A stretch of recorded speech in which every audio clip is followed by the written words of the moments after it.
Coach Petrino has a saying of courage as a quarterback is to get hit and deliver a pass. In other words, it's going to hurt either way. You might as well complete the pass.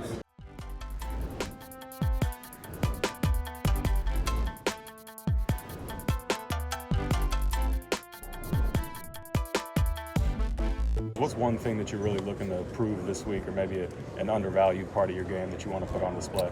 That I can win from the pocket. I can process and see defenses pre-snap and post-snap and know where to go with the ball and on time. So I'll say those things. And then you've had the chance to play with some great running backs, Ashton Genty, Mike Washington.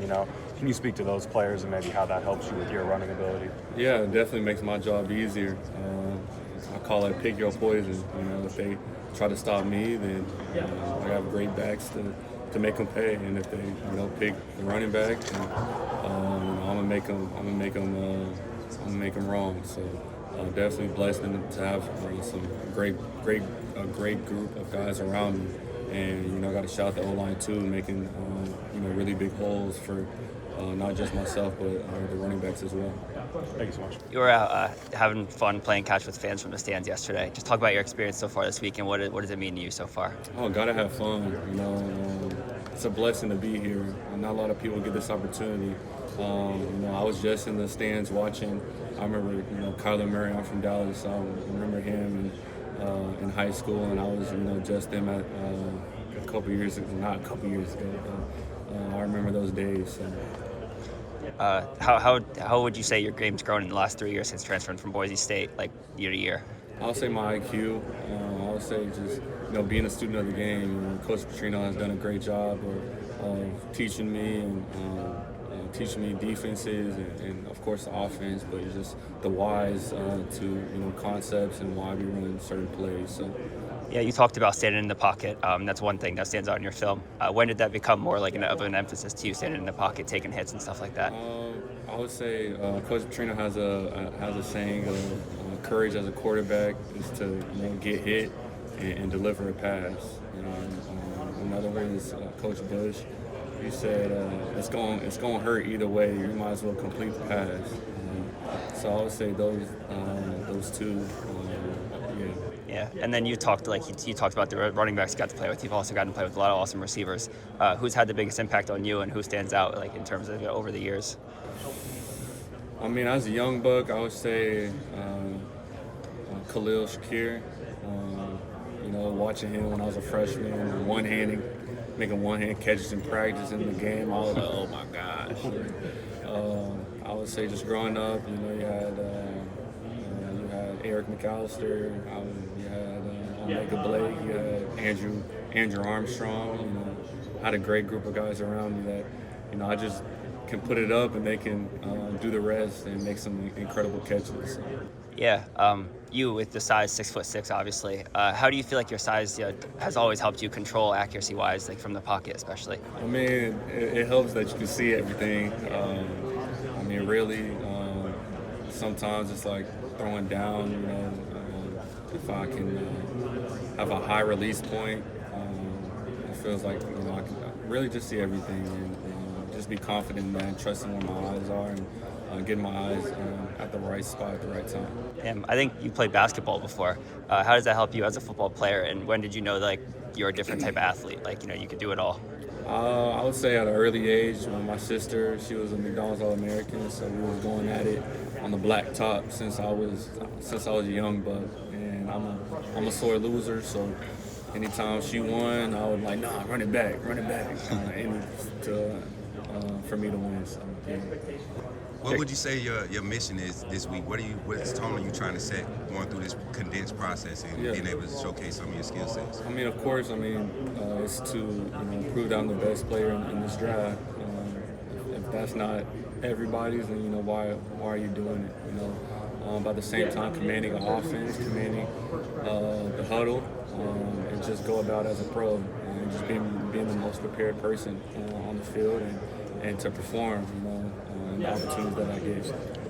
Taylen, do you feel like your intermediate passing game is being underestimated? If somebody is underestimating, doubting it, I would say check the film. I would would say all our third and long plays where the intermediates will make a play coming through the middle, a dig route, or Raylan Sharp catching it over the middle. So I would say that my touch pass is one of the things that I'm most proud of, because you can't really always throw that full steamer, that full 100. You gotta just call it, show some love to the ball. So I would say that's that. Oh, it's been really cool.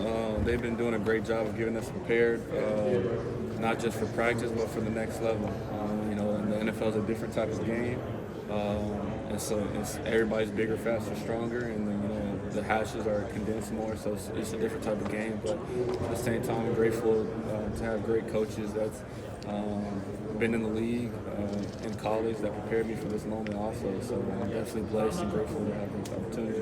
Taylen, since coming into college, how do you think your lower body mechanics have evolved and improved, and how are you continuing to work on that work? Yeah, Coach Petrino has definitely been on me every single day with my mechanics, with my feet.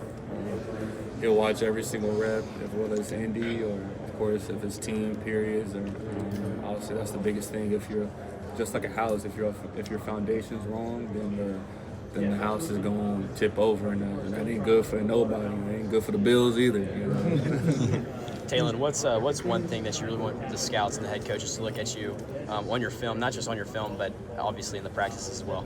Just competitor. I compete in everything that I do, and whatever I do the most at. I do it to the best of my ability, and my perseverance. If I'm struggling with one thing, I'm gonna get it the next day, and being coachable, not trying to have my coach tell me twice. So I would say those things.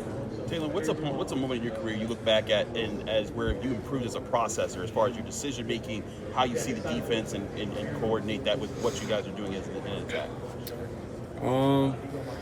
Honestly, I would just say when I got to Arkansas, and just the things that Coach Petrino had me doing, whether that's reading defenses pre-snap or post-snap, and how our footwork changes, whether what coverage I'm getting or the different leverages that I'm getting. So I would just say getting comfortable with those things. Taylen, what does it mean to you to have some of your Arkansas teammates down here with you at the Senior Bowl? It's always good to see some familiar faces, and the camaraderie that we have. We always are laughing and laughing about the times that we had, and the locker room stories. Sometimes you got to keep confidential. But no, it's definitely cool to see, and want them to do great. And, just like me, just make the most of every opportunity that we get. Yeah, Mike Washington's been one of the better running backs down here. What's he going to offer an NFL team at the next level? Yeah, first I got to say go Hogs. There's a lot of hog representation here. He's a dog. Off the field, he laughs and tells jokes, and just a really great locker room guy. On the field, he's strictly business. He don't talk a lot. He's focused on his mission and focused on going north and south. Whatever he has to do, run somebody over, juke somebody, shoot, hurdle somebody, whatever it does, whatever he has to do to get those yards, he's going to get. What was your first impressions of Mike coming in? Coming from a smaller college, I think that's something we related to. It really don't matter where you started. It's all about how you finish, and just embracing our journey. He's come from Buffalo, then to New Mexico, and then to Arkansas. I came from Boise State, and love the times I had there, and still the people that I met there are going to be at my wedding. So just embracing that, and just applying what you learned from the previous schools into now, because I'm always telling people that have been in that situation, ball is ball. Of course, there's more people in the stands, but it's still the same rules, and it's still a pigskin, and the goal is to get in the paint. So. Yeah, I know you got your own Bible study group. How did you grow as a leader at Arkansas, and coming into this week, what surprised you the most about having to step up in that way? Yeah, definitely. I wouldn't be here without my Lord and Savior Jesus Christ. That's my foundation. That's my rock. Especially in sports, people are going to love you one day and they hate you the next day. But God is always there, no matter what you've done or no matter what you're going to do. He's always there to love you. as a father. And what God has blessed me with, of course, the talents, but He's blessed me with leading a Bible study group, and that's something that I'm blessed to be a part of. And it's definitely grown me in my accountability, because you can't do it all on yourself. You have to have accountability partners to keep you grounded, and to tell you if you're tripping, and to tell you if to give you encouragement also. So it's been definitely a cool experience in the Bible study. We don't talk about football. We don't talk about none of that. We talk about God and any stressful or anything that we're going through in life. We pray together. So I got to shout out the Gold family. They have free food. They make us free food, and what is it called? And you can't say no to free food. You just can't say. It's hard to say no.